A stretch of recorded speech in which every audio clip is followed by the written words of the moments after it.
The next award is the Qimpro Gold Standard for Education. This category was introduced in the year 2007. Ladies and gentlemen, please join me in congratulating Mr. Virendra Singh, our 9th Qimpro Gold Standard for Education.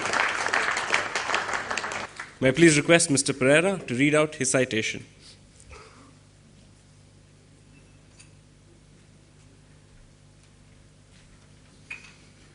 You'll have to stand for quite a while, Sam. Virendra Sam Singh. He's called Sam affectionately because when he went to the United States for his post-graduation studies, they couldn't pronounce Virendra, so they called him Sam. Sam is the founder of the Pardada Pardari Education Society, or PPES, in Bichola, UP. How many of you have heard of Bichola?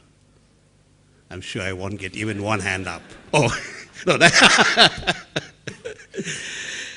The mission of PPES is to socially empower rural girls and women through education and talent and skills development. In 1963, after his post-graduation in the US, Mr. Singh joined DuPont in the US. He was transferred to Asia in 1989, which was when he and I met, and he retired as the head of DuPont South Asia in 2000. Through his working life, Mr. Singh was haunted by a question: how to empower and bring dignity to the girls and women in rural communities. In Anupshare, where Bichola is located, where Sam grew up, girls were never sent to school for fear of them being raped. Instead, they were restricted to home and to farm chores. Worse, they were treated as necessary evils. They ate only what their privileged brothers left over. And if their brothers ate well, finishing all that was served and cooked, the girls had no option but to go to bed hungry. And as soon as they reached the age of puberty, they were married off. In his search, Sam stayed at the Dalai Lama school in Dharamshala. As a result, he conceived the PPES model. Consistent with the Dharamshala philosophy, Sam driven by principle-centered values. The first batch of the PPES school enrolled 45 girls, but only 13 remained till the end of the year. His challenge: mothers fear their educated daughters who will not find husbands. Mr. Singh chose to dream together. Apart from free uniforms, books, 3 daily meals, and transportation, PPPS commenced offering scholarships of 10 rupees from the 6th grade onwards for each day's attendance. And if the girls stay unmarried when they reach the age of 18, they are rewarded with a scholarship of 40,000 rupees.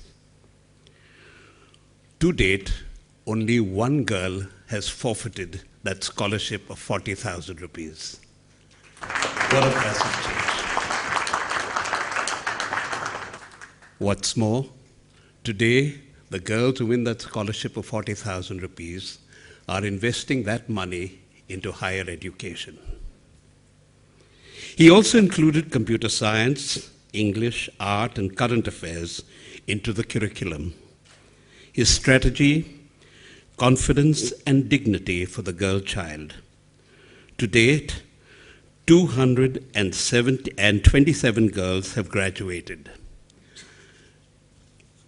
The PPS also supports girls for higher education in universities. Some are training to be nurses, or fashion designers, or computer programmers. Chandra, please note. Mr. Singh, the visionary, with a missionary zeal. PPES also shoulders social responsibility through innovative programs, such as gifting bicycles to girls, constructing individual toilets at their homes, not since August 2014, but for the last 8 years. Then they manufacture sanitary napkins. The quality of his innovation ideas is really noteworthy. Sam is unstoppable. He has shepherded PPES into the arena of rural development. Some of the initiatives are self-help groups for women, rural BPO, dairy cooperatives, and micro-enterprises, always addressing the quality of life of the girl child. Let's congratulate Virendra Singh, our Qimpro Gold Standard 2015 for education.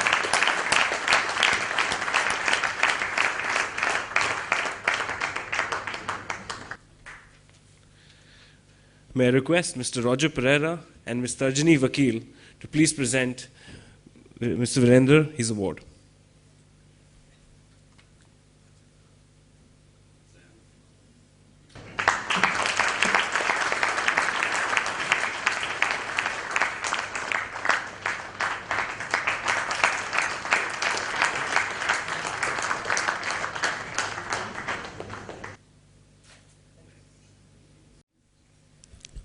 Thank you, Roger. Thank you very much.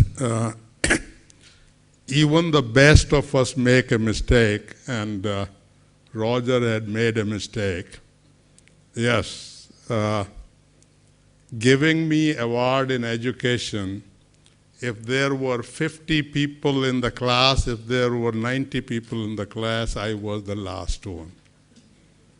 I have a friend of mine, K.K. Mehra, sitting here. He is from Manchester, England. He was my classmate. He is the gold medalist. The only reason I passed engineering, copying every word from here. But what happens, I think most of you, if not all of you know, when you leave your country, and you are in somebody else's country, you become conscious of who you are. I was a lousy student. For whatever reason, I got a fairly good job. I was doing okay.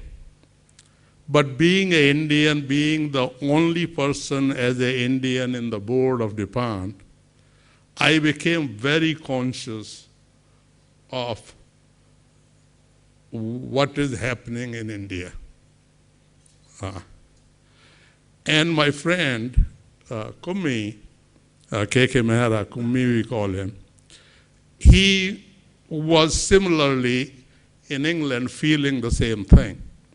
So we talked about it, and we said, hey, listen, our kids are grown up, and they are on their own. Why don't we go back and try to do something? Okay. And I think a lot of you guys will relate with us. Both of our wives thought that we are the most stupid people ever. And they didn't support us. But Kummi was more determined than me, and he was able to convince his wife and mine, and we decided to come. But again, we were conscious that we are going to a country which we do not recognize. We were away for about 40 years. And so we look Indian, we talk Indian, but we were really not Indian. He worked in corporations in UK, I was working in US, and so we were away for a long time. So we had to find somebody who knew India, who can understand what we are trying to do.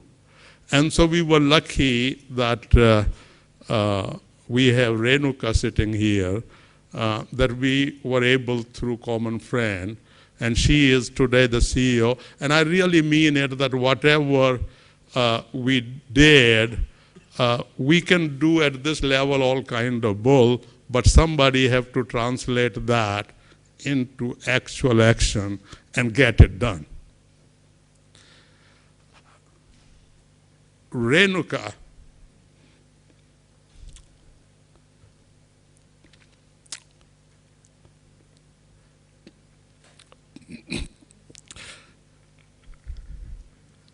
she was a young mother, excuse me, dedicated her life. Yeah, Roger, if you can give me some water, it will be great. Yeah. So we started, yeah, thank you, buddy. Thanks. Thanks a lot. Thank you. Thank you, and I apologize being emotional. We said, what are we going to do? Because in rural India, it's like going to the moon, like going to the other side of the moon.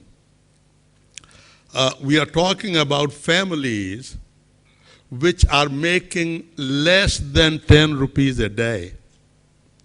That's the target group we had.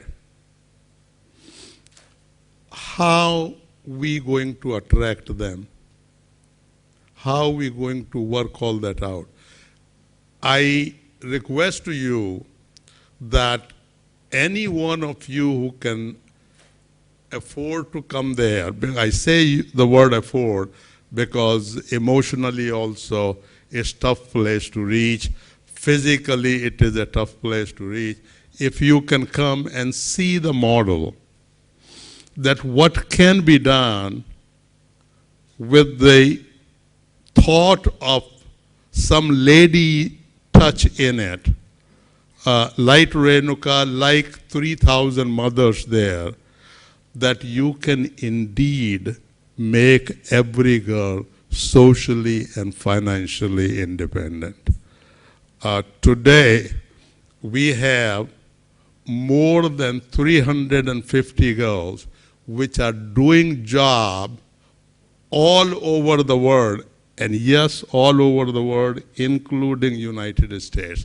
These are the girls from the families which make less than 10 rupees a day.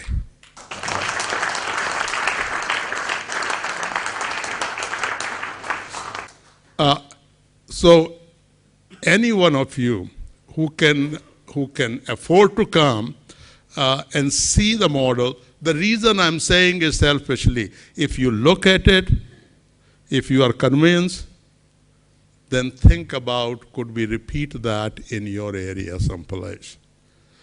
We had 2 young people from United States. They are from Aligarh district, from Jatari village, and they are in the process of converting their school in their village with 1,000 girls to the same model what we have. And their girls, also we are guaranteeing them a job and they go for higher education. Today, we have more than 75 girls who are in the universities, both from Jatari and our school. So thank you so much. I really appreciate it, and I apologize being a little emotional. Thank you.